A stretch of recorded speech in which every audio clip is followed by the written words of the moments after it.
Hi, I'm Dr. Cindy Dupuy. I have a PhD in learning disabilities. I do diagnostic evaluations, advocacy, and intervention. I'm also an adult with dyslexia and dysgraphia. My name is Kim Sharman. I am a reading and writing mediation specialist for kids with dyslexia and dysgraphia and other issues. And Cindy wants me to say I have ADHD. I Surprise. don't want you to. It's just sometimes you leave it out and it cracks me Well, up because yeah.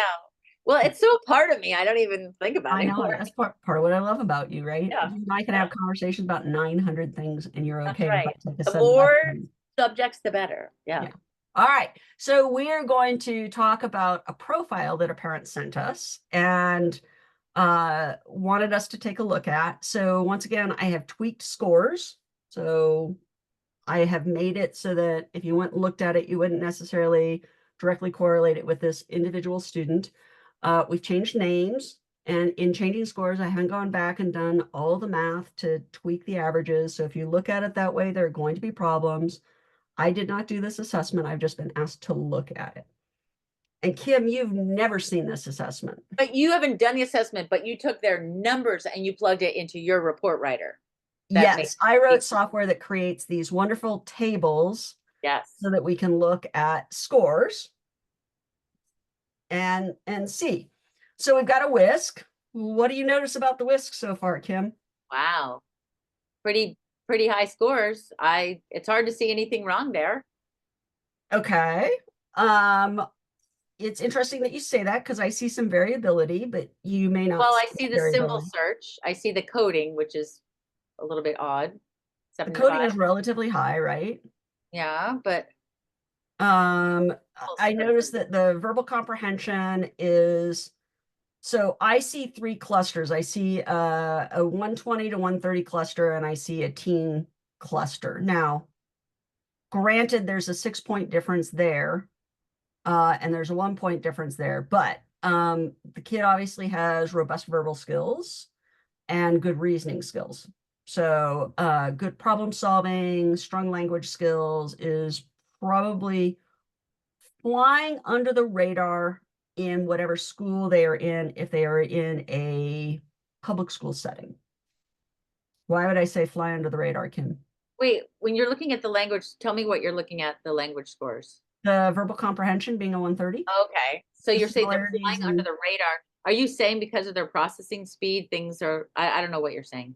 I'm saying that if this kid has reading issues and writing issues and math issues, um, that the school probably doesn't recognize that because she is able to compensate or work around some of those Yes, issues in her day-to-day academic environment. I see. But just from looking at this, I wouldn't know anything was wrong, Right, right? right. Okay, so now let's go here. Now I see something wrong. I knew it. All right. So, what role does rapid automatic naming play? Huge, huge role in reading. How And so? I mean, if you're having trouble pulling information and words and whatever you're trying to pull from the back of your brain, it's going to slow down your ability to read and your comprehension too. Yeah, Oh, and the he's phonemic actually in pretty also. good shape, right? Yeah, 79%. Yeah. Okay, but and a 112. But the Wyatt phonological processing or phonemic proficiency is not the same as the C-top. It works a little differently. Okay. So Okay. I don't know that it is as sensitive as the C-top. So Huh. the C-top breaks out, can you delete a sound? Can you blend sounds? Can you count Oh. sounds? And on the can you delete sounds, there's 32 items. On the blending sounds, there's approximately 30 items. On the can you count sounds, there's approximately 30 items. On the Wyatt, you have 30 items in total. And I'm saying that off Oh. the cuff. So the Wyatt is not as robust in Right, parsing apart right, this right. phonological processing. And these two things, phonological processing and rapid automatic naming, are critical to defining reading. Yeah. Okay. Now what do you see? Oh boy, the orthographic processing makes me wonder if there's some dysgraphia going on because that's pretty Well, not Well, actually, necessarily dysgraphia, but dyslexia. And dyslexia. Yeah. I mean, the yeah, orthographic processing is the ability to look at what I call it the guts inside of words and be able to distinguish one word that looks like another word. yeah. That's looks like that's a big problem. And then Now, oh, look at the reading. Oh my look at the God. reading, right? So, So wow. notice that look at how high the reading comprehension is. Wow. Now, why would the reading comprehension be that high when you compared to the nonsense words, the oral reading fluency, Because of the that decoding language fluency? score on the IQ that was 98 or 99 or something. So this is a kid who can compensate around not reading words correctly because they have a robust vocabulary, they have robust problem solving skills. So that fluid reasoning and that verbal comprehension allows them to work around the reading comprehension. And then So, every clinician or oh, go what will ahead. schools come in and say, oh, you've Yeah. got a 144 in reading comprehension. Good We're job. done here. Yep. And this happens all the time. I don't understand. Why did he do well in the state scores and we didn't recognize that he's at the third grade reading level by the time he goes to high school? That Right. happens in a case I know. And I don't understand. It should have shown up in his state testing. Why would it not show up in the state testing, Cindy? Because of, A whole bunch of like how the test is administered, how intelligent they are, but also um, that high level. yeah, Yeah, yeah. that's So why. when I see a 141 reading comprehension, it makes me assume that the student used context clues, the fact that they have reasonable word recognition for being in the third grade, Mhm. so they can recognize enough words and use those words to help them work around what they can't accurately decode, Yep. right? Fluidly. And since the reading comprehension is an untimed test, they can go back and read and reread, right? And Uh, even their pseudo word decoding is not so bad. So those yeah. are not, yeah. But remember, we're at a third grade level. So Oh, we've worked heavily on sight words. oh, And so they're compensating. So if we took the student 2 years from now and repeated this, having done no intervention, I would expect the word reading to come down a little bit and the pseudo word decoding to start to drop, right. to plummet. Okay. Yep. Um, by the way, I want to jump back up. So this orthographic fluency, I was completely confused because it does not show up on the paper and pencil administration of the Wyatt 4 because it is only available on what's called Q Interactive, where you administer it on iPads. Oh, And so she was shown 3 words and asked to identify which of the 3 words were spelled correctly. mm, And so the fact that that is down in the 7th percentile is a giant red flag. This will get overlooked and everybody will say, but her decoding is adequate. And look at her comprehension, and they're missing all the underpinnings. I It's see. like having a car that's still running, even though you've got mechanical issues that are starting to happen. It's Like the not belt hasn't broken yet, but it's worn. And the oil hasn't been changed in a long time, but it's still running. It's just clunking along, right? Wait, can you give a teeny example of orthographic choice and orthographic fluency? Because I'm not sure everybody knows what that means. Um, the orthographic, so I don't know. I haven't seen the orthographic choice test, so I can't tell you. I can just tell you when I read about it online, they give you a couple of words and you have to identify which of them it is. And the orthographic fluency is a composite of multiple scores. But the So words look, are the words like what I do when I work with kids, are they very similar or are they completely different? You know what I mean? it's like looking at 3 different spellings for, oh, I'm going to pick up something like spelling cat, KAT versus CAT. I see. Okay. Okay. And that's an overly simplistic choice, but you get the idea, I right? get it. And the place that we really see the issues, and much to this clinician's credit, they did the GORT, right? I find it fascinating that her accuracy was at 10, given that her rate was a 6. So this tells me this kid slowed way down and focused on, I'm going to read the words correctly. So I went slowly to be accurate. But Mhm. despite that, I still don't always understand what I read. When you look at the the 37th percentile versus the 99.7 percentile, there is something dramatic going on there. And by the way, the GORT, in my mind, more closely mimics what happens in a general education classroom, meaning somebody hands you a book and says, read the book. And you can't go back and reread each paragraph 3 times to answer all the comprehension questions. You have to read and keep going because otherwise you're never going to finish the book or the article or the chapter or the whatever, right? And so what do you understand when you've read it one time? And the answer is when I've read it one time and I don't get to go back, I lose more stuff than when I can go back and reread and reread and reread. Okay. And that's what a lot of these kids do. They read it over and over and over. Yeah. Okay. Now, what do you think about the writing and the math? Okay, so alphabetic writing fluency, 88%. Wow. Sentence essay. Yeah. And then the math. Oh, wow. Problem solving. Oh, wait, problem solving, she got 75. Mm-hmm. Then a numerical operations, 40. So what Math. cracks me up when you do this, Kim, is you're reading percentile ranks and I'm reading standard scores. I always look at the 110 versus the 96 and say, oh, that's almost a standard deviation difference. So you're looking in between this. Oh, interesting. I'm See, looking here because this tells me statistically what's going on, and you're looking here because that's the easy number. It's just right. subtlety, but that's So also no, but you're looking between like what maths, what's the difference between why she scored better on one right. math operation than another? Huh. Okay, but notice that addition fluency and multiplication are not as automatic, right? Right. Which is consistent with the rapid Right. automatic naming, right?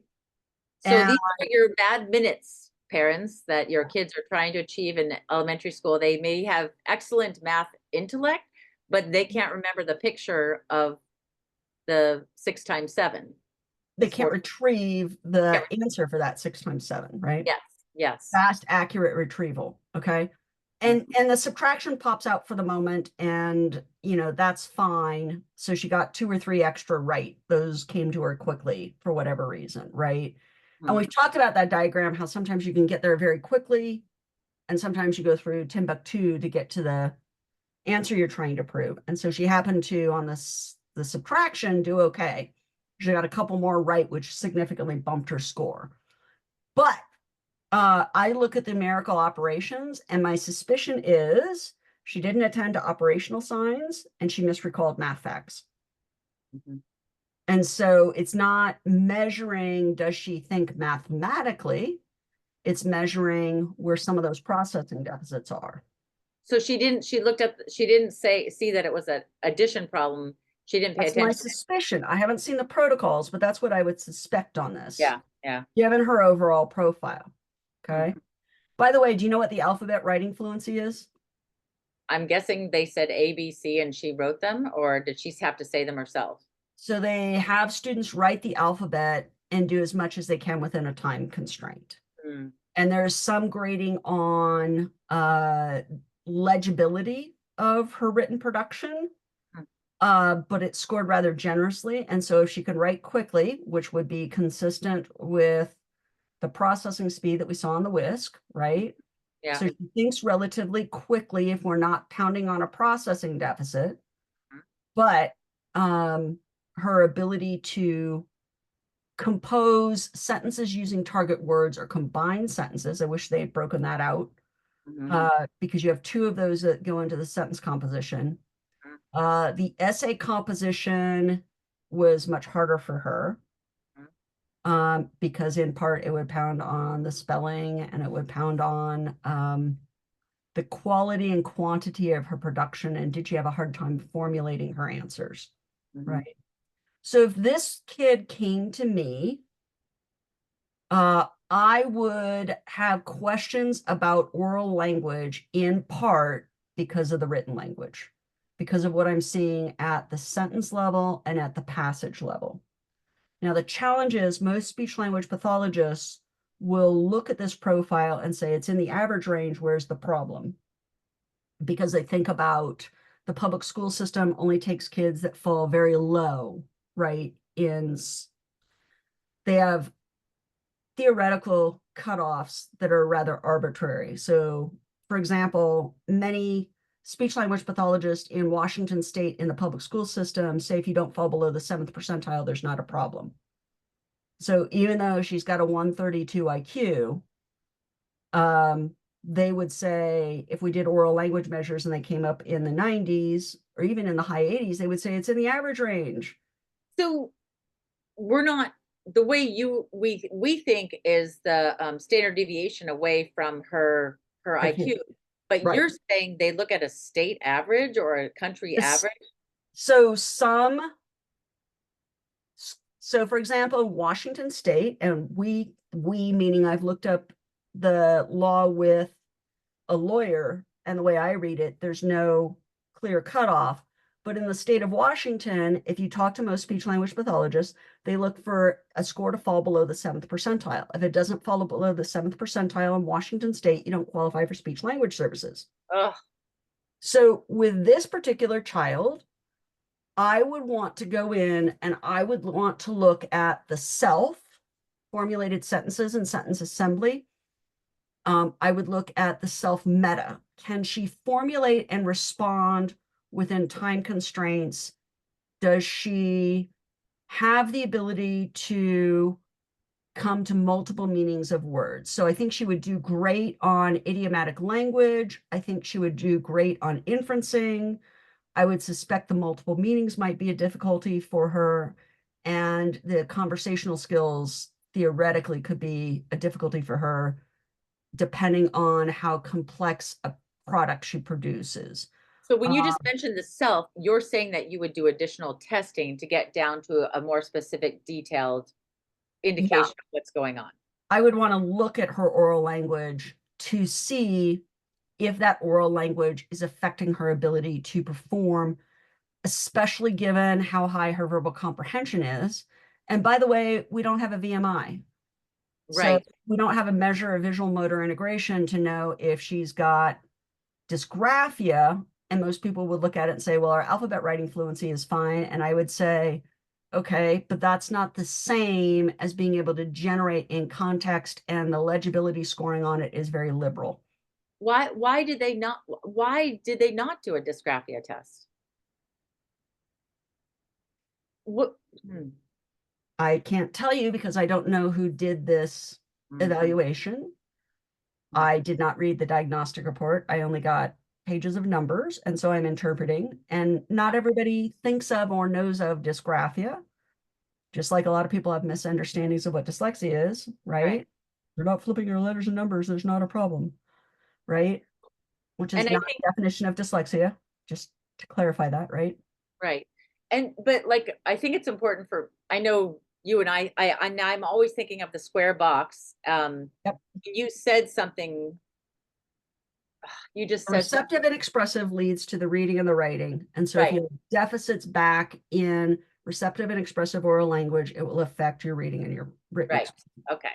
And I that's the connection suspect, that, yeah, I suspect there may be something going on with expressive oral language. And the key would be to find a good speech language pathologist to probe effectively to find out where those issues are and to use measures that don't allow for untimed responses. Meaning, I can take 30 seconds to formulate what I'm going to say so I can go over it in my head to produce it, which is not the way that we have a conversation, right? right. And allowing her to be overly analytical. Now, Expressive language leads to the ability to have expressive writing. right, If you can say it, you can write it. And that's what I tell kids who have dysgraphia. That's why it's so important to get that dysgraphia test, the right. BMI, because it is, dysgraphia is impactful, Yeah, globally. And so if impactful. you are having problems writing out your computations, that can also drive down your ability to perform basic addition, subtraction, multiplication, everything from, 3 plus 2 to 0.75 plus 0.2, through fractions, through integrals. I mean, you've got to be able to write it out.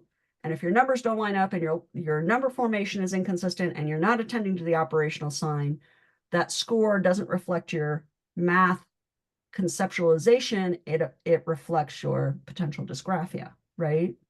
And a lot of my kids with dysgraphia who are very bright and older kids in high school try to do everything in their head to get away from writing, which eventually they can get away with it to a certain grade, but then it's their downfall Yeah, because they're not showing the work and they can't figure out where they went wrong in their calculations. right. So Kim, as a clinician, what would you do for the student based just on the numbers? Well, I would start assessing their phonemic awareness. Mm-hmm. I would start assessing their ability, the dysgraphia component of it to see how I would first assess, yeah, I would assess if they could respond to me in sentences, and then I would see if they could respond in written sentences. Um, What would you do like you would put them back through a decoding curriculum, would you not?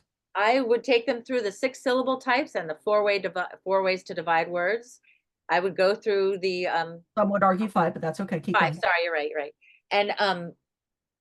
And so then I would make sure, and there's a lot of times they know pieces but there's holes, like I'm Right, plugging up the holes, and they would say, oh, I didn't know that, nobody ever taught me to, divide between two consonants, or and all of a sudden the kids that couldn't decode nonsense words all of a sudden can decode them because they know the rules of right. language. So I would start off with that. You would also work on morphology. Yes, the Suffix Latin, root the roots, prefix roots and suffixes in the Latin language. and the Yes. origin of words, right? So Latin, Greek, Anglo-Saxon. Right. You would work on different syntactic structures when writing. So let's Mhm. write some simple sentences. Now let's make them more complex. Let's add Right. adjectives and adverbs. Let's use embedded phrases and clauses. Let's use coordinating and subordinating conjunctions, and let's build the complexity of your written production. What would you do in math? I know you don't do a ton of math, but what would you do in? Well, I do. I would actually do word problems. First, I would see, do they know their math facts? And if they don't, are they using a chart to figure it out? Or are they willing to let me teach them their Mhm. math facts? I would also teach them the skills of, if they do know their math facts, are they highlighting the plus and minus signs and the operations? Do they really understand fractions or long division and the multiple steps? If they have trouble with the Retrieval? retrieval, I would do something called a trigger book. And this is the easiest thing you can do for your kid.